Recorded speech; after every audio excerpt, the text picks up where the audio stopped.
backwards when you turn it around. I'm gonna stand on this side. No, let's turn it around. So I know what you're all thinking right now. I know what you're all thinking right now. There was a comedian last week too, Jewish, red hair. Must be related. And you're right, I'm his black sister.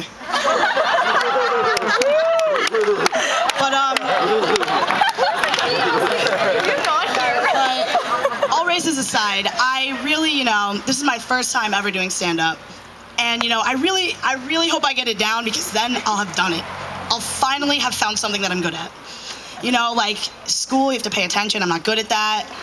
Sports require coordination. Not really that good at that either. I guess so far, the thing I've been best at has been being a counselor. And, anyway, and it's really rewarding too because when push comes to shove, no matter what, my kids are 5. I'm pretty much more athletic than them, pretty much every single one. And actually no, some of them are smarter than me. It's happened time to time. But if I'm ever having a bad day, and let's say we have upper soccer or something, I know I could just go up there and just sub in and just score like a couple thousand goals, and just my whole day will be better. And I'll call my mom later and be like, Mom, I was having a bad day, but I got my stress out. I played some soccer, scored a few goals, and I'm feeling better now. She'll be like, did you play with your friends after dinner? No, Mom, I played paraquet with my kids. Anyway, my parents, they're pretty good people. They're not too strict. They have some rules. A big rule: find a Jewish husband. How many of you have that? Or I caught that. Anyway, I actually have it down how I'm gonna, meet my future husband. I met a guy the other day, and by met I mean I saw him from across the parking lot at the bank. But I do this thing where when I'm walking by, I see someone, even if they're holding hands with another, another woman, man, creature, anything, choke on this, You have to make eye contact with, your soulmate before you realize, you're in love. So, I don't use J-date, I J-walk. I will follow them down the street. I need to stare them in the eye to, make sure, And, there's just one deal breaker I've realized. I can make sandwiches pretty nicely. I'm pretty neat sometimes. It's just...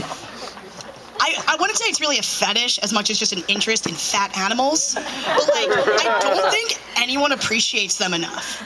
Literally, if one day busloads of fat animals came here, I'd be thrilled. And even if they're rabid, I would really be okay with that.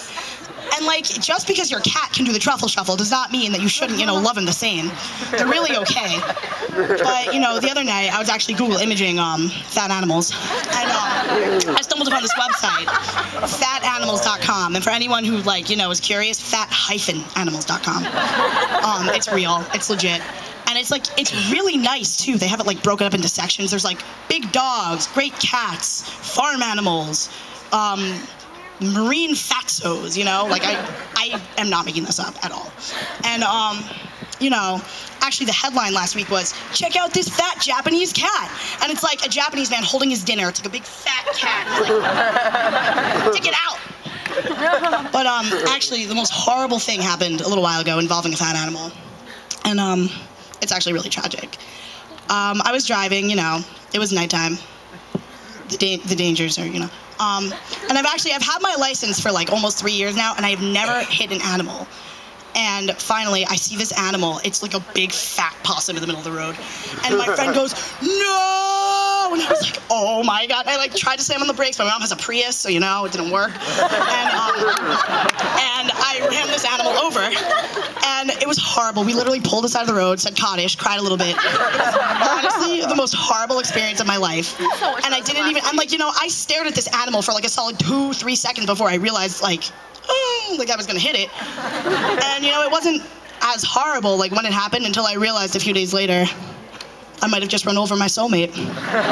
Thank you.